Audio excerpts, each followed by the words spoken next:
All right, 4.08 is the beginning of our special right triangles.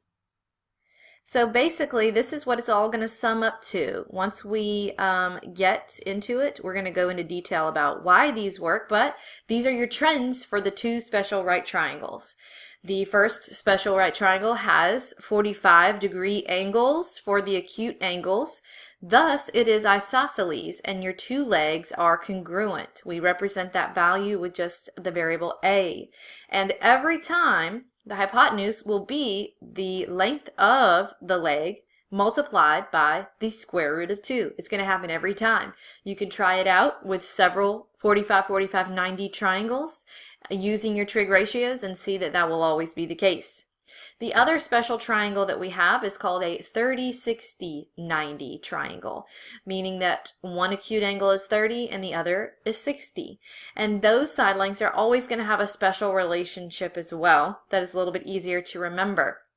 Your short leg, being that it is across from the 30-degree angle, can be represented with the variable s.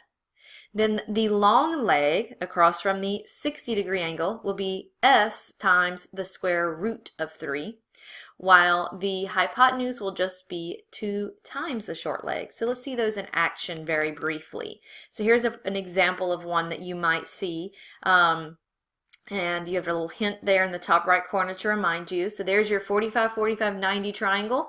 They only had to give you one of those 45s for you to know it is that special triangle. So what is the length of leg BC in triangle ABC? Well, if we look, we know in a 45, 45, 90, the legs are congruent. So the length of leg BC is still just 7. Okay, we can see that represented. They both have A's in our shortcut diagram.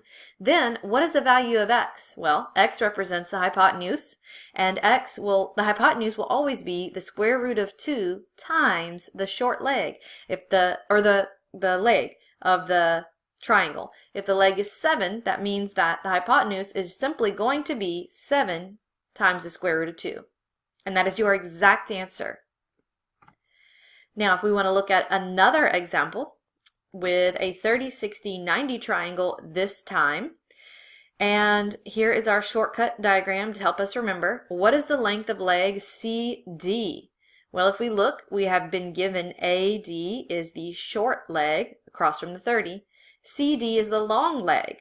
So to find the value of the long leg, you simply take the short leg and multiply it by the square root of 3. So that will be 7 square root of 3. That is your exact length of leg CD. Then what is the length of the hypotenuse? Well, if we look in our diagram, the hypotenuse is just 2 times the short leg. So 2 times 7 is 14.